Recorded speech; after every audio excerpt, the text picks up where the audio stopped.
Hej, jeg hedder Ella, og jeg har taget udgangspunkt i spørgsmål 1, bølger og lyd, og jeg vil starte med lidt teori. Der er to overordnede forskellige slags bølger. Der er transversale bølger, og så er der longitudinale bølger. Transversale bølger, de ser sådan her ud.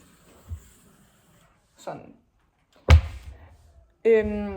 Og det handler egentlig om, at de går op og ned, altså tværs igennem et materiale, og longitudinale, de ser også sådan her ud, men de går langs med materialet. Ja.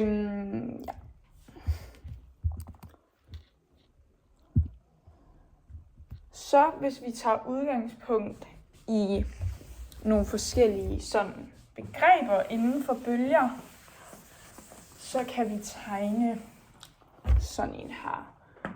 Vi har den her, og så har vi ligesom bølgen her. Så har vi bølgelængden, og det er fra bølgetop til bølgetop, og det bliver også kaldt lambda, som er den der. Så har vi en periode, og det er egentlig bare, hvor lang tid det tager bølgen og fra A til B.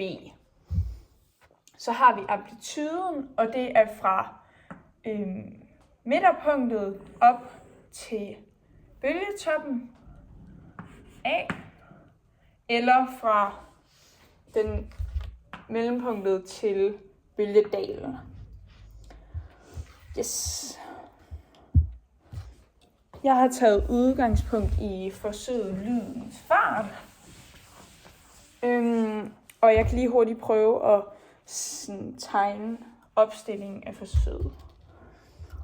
Vi har en måler her, der måler, hvor meget hertz vi sender ud. Så har vi nogle mikrofoner, som ser sådan her ud, cirka. Og de står sådan lidt væk fra hinanden. Og så hænger der en ledning fast til hver mikrofon. Yes. Hvordan man så udfører forsøget, det er, at man laver en klaplyd foran den ene.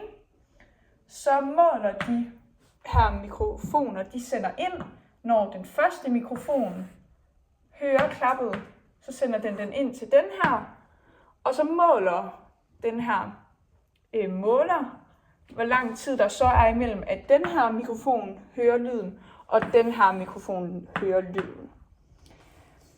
For eksempel så kan vi bruge, at vi målte for eksempel, at der var 0,64 meter imellem de her to. 0,64 meter. Det blev så til, altså vi målte i 3 omgange, og så tog vi gennemsnittet af det. Og vores gennemsnit, det blev 1,81. Og så tog vi så 6 forskellige målinger. Efter det, så tog vi så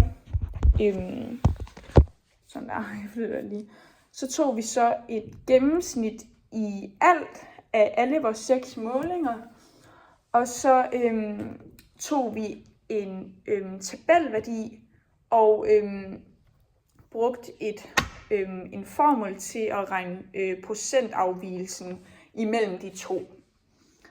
Og ved vores, der blev det så med den her formel målt.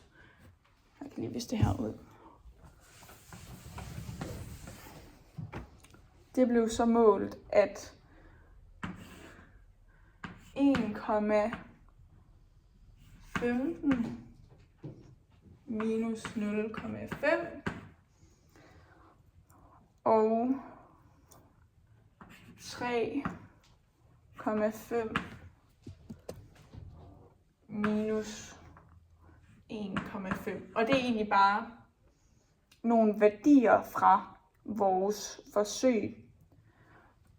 Og det giver så 0,325, og det ganger vi så med 1000 for at finde, hvor mange meter i sekundet det bevæger sig.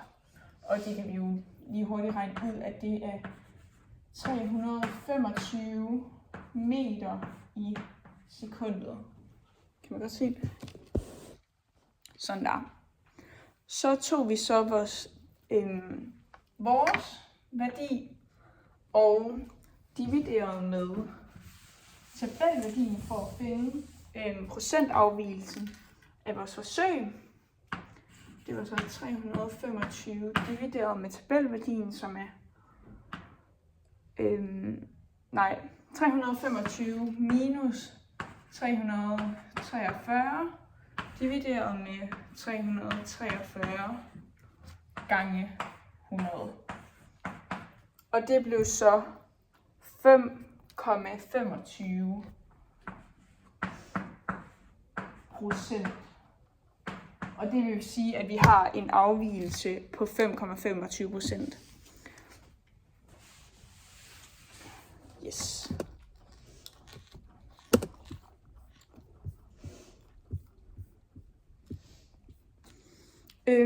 Der er selvfølgelig også nogle forskellige fejlkilder i det her forsøg, og det kan blandt andet være, at klappene ikke har været ens, altså i forhold til sådan energien af det. Så kan det være noget med, at afstanden kan være målt forkert, og så kan det også være nogle regnefejl. Yes, det var det.